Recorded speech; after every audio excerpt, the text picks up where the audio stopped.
Let me say something that might sound a little controversial in the amateur ballroom world, especially coming from me. Dancing pro-am might be exactly what your amateur partnership needs to improve. Yep, I said it. If you're in an amateur partnership and things feel stuck, timing issues, miscommunication, frustration, plateauing results, you might not need more time together. You might actually need the right kind of time apart. Hey, it's your pal, the Dancing Housewife, and welcome to another episode of the Dancing Housewife podcast, where we talk about everything you ever wanted to know about the art, heart, sport, and science of ballroom dance, but we're afraid to ask. Today, we're diving into a topic that can feel a little uncomfortable for those of us committed to amateur partnerships, but it's incredibly powerful. Why and how dancing pro-am can actually make your amateur partnership stronger. Let's start with what I see from a mental performance coaching perspective.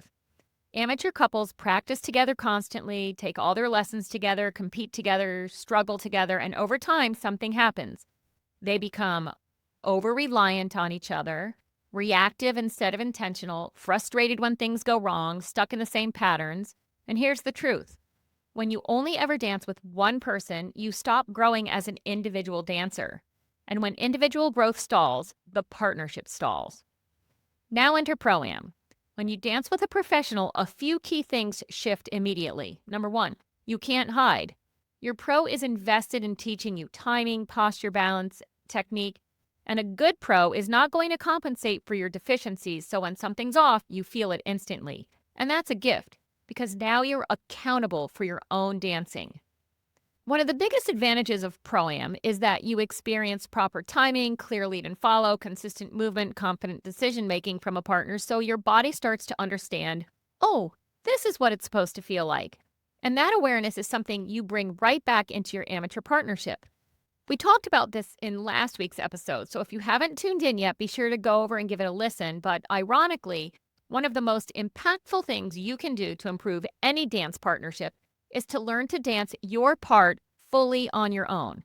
This is huge and typically happens much faster when you dance with a professional, because a pro is going to hold you accountable for knowing your choreography, for owning your timing, for finishing your movements and holding your shape.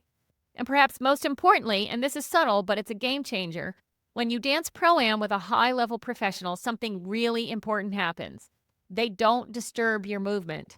They're not late on timing. They're not off balance. They're not inconsistent with lead and follow. They're not collapsing shapes or drifting off track, which means for maybe the first time, you get to experience what it feels like to execute your dancing cleanly without interference from a partner.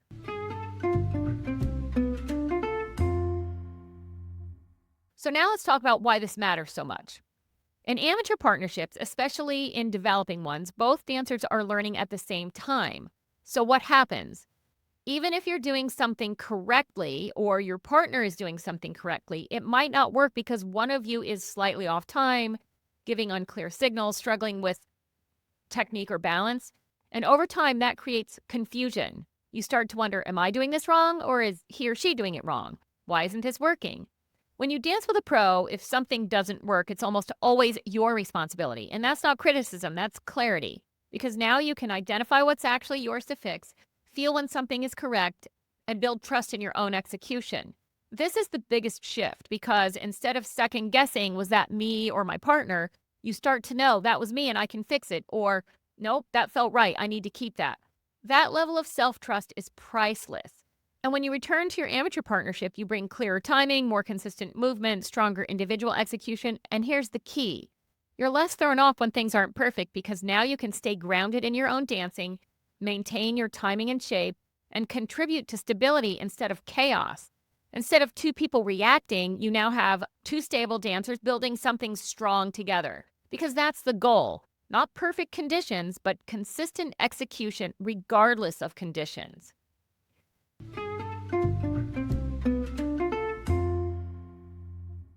Here's where it gets really important, especially from a mental performance perspective. Some amateur dancers resist pro-am because they think, am I being disloyal to my partner? Does this mean my partnership isn't good enough? Will my partner feel threatened? Let's reframe it.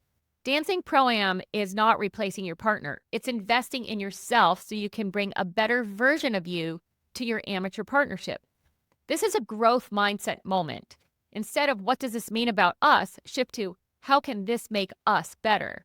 And when done correctly, here's what you'll start to notice. Cleaner timing. You stop relying on your partner to fix it. Better communication because you understand your role more clearly. Less blame. You take ownership instead of pointing fingers. More confidence because you know what you're doing.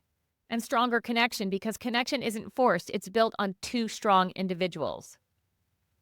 Now, how do you do it the right way? This really matters because Pro-Am can either help your partnership or create tension if handled poorly.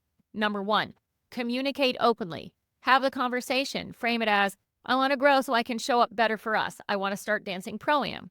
Number 2, set clear intentions. This isn't about escaping your partnership. It's about skill development, technical clarity, individual growth. Number 3, apply what you learn.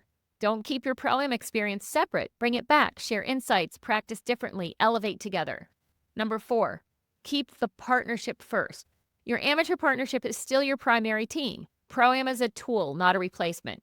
And finally, number 5, do your due diligence when choosing a professional teacher. Not all Pro-Am experiences are created equal. If your goal is to grow your dancing for your amateur partnership, you need to be intentional about who you're learning from. Look for a professional who has a strong technical foundation, not just performance ability. Prioritizes your development, not just getting through routines. Gives clear, consistent feedback, not just feel-based dancing. Can explain the why behind what you're doing and can deconstruct techniques so that you understand and can execute. Challenges you without overcompensating for you, because here's the truth. If your pro is constantly adjusting to you, covering mistakes, or making it work no matter what, you're not actually improving. You're just being carried around the dance floor, and that defeats the entire purpose. A high-level professional will expose gaps in your dancing, hold you accountable, and help you build skills that transfer back to your amateur partnership. So don't just choose based on convenience or comfort. Choose based on quality, clarity, and your long-term growth as a dancer. Because listen, a great pro doesn't just make dancing feel good. They make you dance better without them.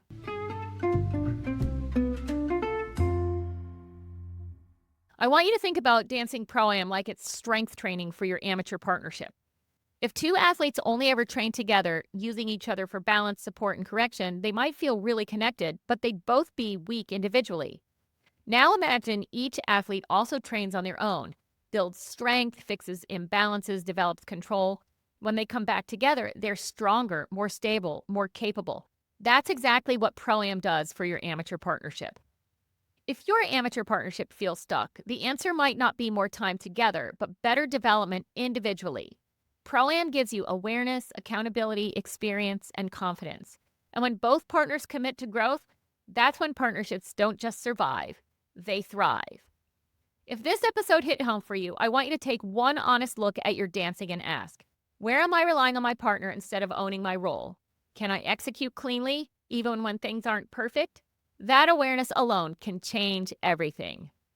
Thanks for tuning in today. If you're enjoying the Dancing Housewife podcast, click like, drop a comment, share an episode or two with a friend, and don't forget to subscribe or follow me on Facebook, Instagram, and LinkedIn so you never miss a ballroom tip. This is the Dancing Housewife signing off, and as always, happy dancing!